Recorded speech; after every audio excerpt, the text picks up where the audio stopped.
Preview.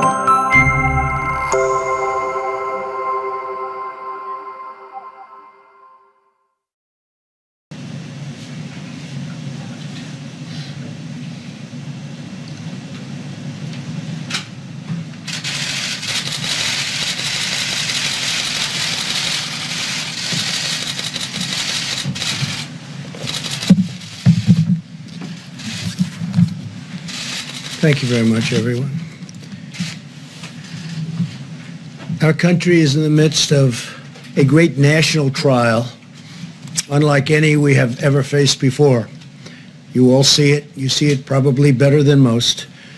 We're at war with a deadly virus. Success in this fight will require the full, absolute measure of our collective strength, love, and devotion. Very important. Each of us has the power through our own choices and actions to save American lives and rescue the most vulnerable among us. That's why we really have to do what we all know is right. Every citizen is being called upon to make sacrifices.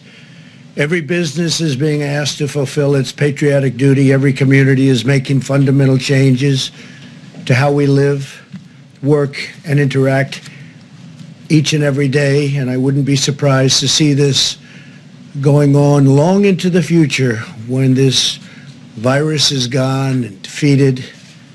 Some of the things we're doing now will be very good practice for the future, including for not getting the flu, which is very devastating also. So some of what we're learning now will live on into the future. I really believe that. Shaking hands or not shaking hands, washing hands all the time, staying a little apart. 15 days ago, we published our nationwide guidelines to slow the spread of the virus. On Sunday, I announced that this campaign will be extended until April 30th. In a few moments, Dr. Birx will explain the data that formed the basis for our decision to extend the guidelines, and Dr. Fauci will explain why it's absolutely critical for the American people to follow the guidelines for the next 30 days. It's a matter of life and death, frankly. It's a matter of life and death. I know our citizens will rise to the occasion, and they already have sacrificed a lot. We had the greatest economy in the history of our country. We had the greatest economy in the world. We had the best unemployment numbers and employment numbers that we've ever had by far. And in one instant, we said, we have no choice but to close it up. Just as Americans have always done, they will do a job like few have seen before, and they're proud to do it. I see that. There's a great pride going on right now. Before we hear from our experts, we have a few other announcements today. The Treasury Department and Small Business Administration announced further details on the Paycheck Protection Program, which was made possible by the $2 trillion relief bill I signed into law last week. Nearly $350 billion in loans will soon be available through lending partners to help small businesses meet payroll and other expenses for up to 2 months. These loans will be forgiven as long as businesses keep paying their workers. This includes sole proprietors and independent contractors. Applications will be accepted starting this Friday, April 3rd. So on Friday, April 3rd, that's when it begins. Earlier today, I spoke with leading internet and phone providers who are doing a tremendous job of keeping our internet and lines of communication flowing under very strongly increased strain. The business is more than anybody's seen before because everyone's inside. They're all making calls. Among the leaders I spoke to were Hans Vestberg of Verizon Communications, Randall Stevenson of AT&T, Mike Sievert of T-Mobile, Thomas Rutledge of Charter Communications, Brian Roberts of Comcast, John Malone of Liberty Media, Dexter Goy of Altice, Michael Combs of Sprint, and Araya Borkoff of LionTree. Also, Pat Esser of Cox Communications and Jeffrey Story of CenturyLink. They're doing an incredible job. If you look at other continents, if you look at Europe, they went a different route than we did, and a much different route. We were talking about that just a little while ago. And they're having tremendous problems. Other countries are having problems. Other continents are having problems. But with business at a level that nobody's seen it before on the internet, it's holding up incredibly well. And they expect that to continue no matter what happened. And no matter how much more it gains, which if it can gain more than it already is, I don't know, because they're setting records. Let me also update you on the distribution of urgently needed resources and supplies. And we have a lot of numbers. I'm going to let Mike Pence speak to that in a little while. But we're giving massive amounts of medical equipment and supplies to the 50 states. We also are holding back quite a bit. We have almost 10,000 ventilators that we have ready to go. We have to hold them back because the surge is coming, and it's coming pretty strong. And we want to be able to immediately move it into place without going and taking it. So we're ready to go, and we've also distributed. I just spoke with Governor of Michigan, had a great conversation, and we sent a large number of ventilators to Michigan. We're sending them to Louisiana. We sent additional ventilators to New York, additional ventilators to New Jersey. And I will say in New York, FEMA is supplying 250 ambulances and 500 EMTs to help respond to the increasing caseload. That's a lot of ambulances. In California, the Army Corps of Engineers is developing 8 facilities to expand hospital capacity up to 50,000 beds, 50,000. And had a great conversation last night with Gavin Newsom. He's doing a really good job. We're in constant communications. The USNS Mercy hospital ship is now operational. It's in Los Angeles and receiving patients. And in New York, as you know, the Comfort, everybody watched that. It's in place and will be in a very short while receiving large numbers of patients, over 1,000 rooms and 12 operating rooms. FEMA has also provided 100 travel trailers to assist with housing needs, and we're ordering hundreds more. In Michigan, FEMA will soon deliver, in addition to the ventilators, 250-bed field hospital, and Army Corps of Engineers is evaluating locations to build alternate care facilities. So we're doing a field hospital in Michigan of 250 beds, and we may be doubling it up soon, depending on the need. They're doing a good job with beds in Michigan, but they may need more than the 250. So FEMA and the Army Corps of Engineers are prepared to go there quickly and get it done. In Louisiana, we're delivering 2 field hospitals to provide 500 new hospital beds. I've been talking with the governor, John Bell Edwards, and the Army Corps of Engineers has been really doing incredible work, establishing 3,000-bed alternate care site at the New Orleans Convention Center, which will be operational, believe it or not, this week. So we're doing a 3,000-bed alternate care site, and we're also doing a 500-bed new hospital.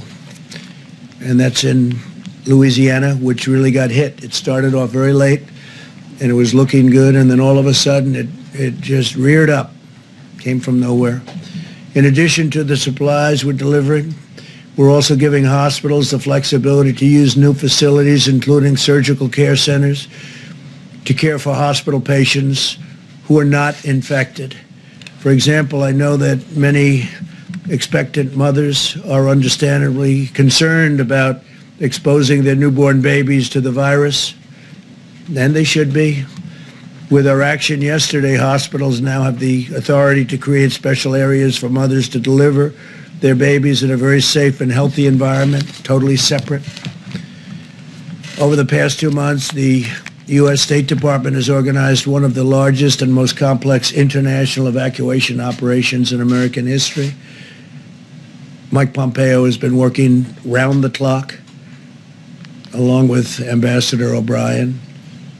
Since January 29th, we have successfully repatriated over 25,000 Americans from more than 50 countries where they were literally stuck, in some cases locked in.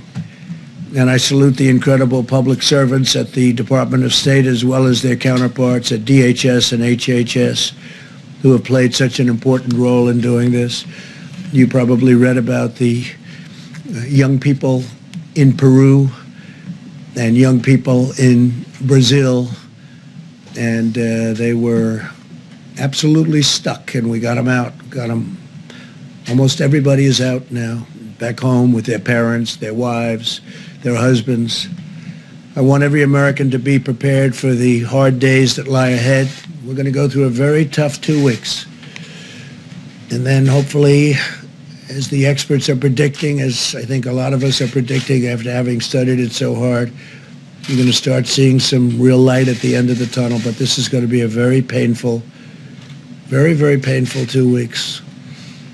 When you look and see at night the kind of death that's been caused by this invisible enemy, it's incredible. I was watching last night Governor Murphy of New Jersey say 29 people died today, meaning yesterday, and others talking about numbers far greater. But you get to know a state. I know New Jersey so well, and you hear 29 people, and hundreds in other locations, hundreds in other states.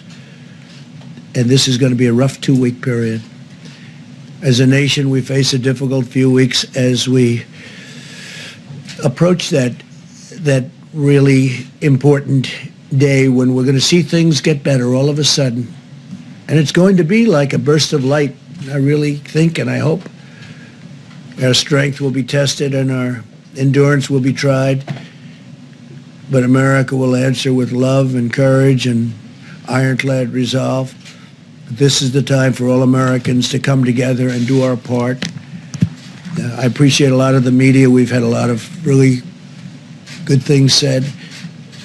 I think only good things can be said when you look at the job that's been done. I just spoke with Franklin Graham, who's an extraordinary person. And Samaritan's Purse has been, like so many others, just been amazing and so fast. They did it so fast. He's been doing that for a long time, but I think people are really seeing what they have done. Franklin Graham, very special family. As we send plane loads of masks and gloves and supplies to the communities battling the plague, and that's what it is. This is a plague. We also send our prayers. We pray for the doctors and the nurses, for the paramedics and the truck drivers and the police officers and the sanitation workers, and above all, the people fighting for their lives in New York and all across our land. I watched as doctors and nurses went into a certain hospital in Elmhurst this morning. I know Elmhurst, Queens. I grew up right next to it. I know the hospital very well. Been seeing it all my life, my young life. And I will tell you that to see the scenes of trailers out there and what they're doing with those trailers, they're freezers, and nobody can even believe it. And I spoke to some of my friends. They can't believe what they're seeing. And I watched the doctors and the nurses walking into that hospital this morning. It's like military people going into battle, going into war. The bravery is incredible, and I just have to take my hat. I would take my hat. If I were wearing a hat, I'd rip that hat off so fast, and I would say, you people are just incredible. They really are. They're very brave. They're going in, and they don't know. You have lots of things flying around in the air. You don't know what you're touching. Is it safe? And you also see where you have friends that go into the hospital and you say, how is he doing 2 days later? And they say, sir, he's unconscious. or he's in a coma. So things are happening that we've never seen before in this country. And with all of that being said, the country's come together like I've never seen it before. And we will prevail, we will win, and hopefully it will be in a relatively short period of time.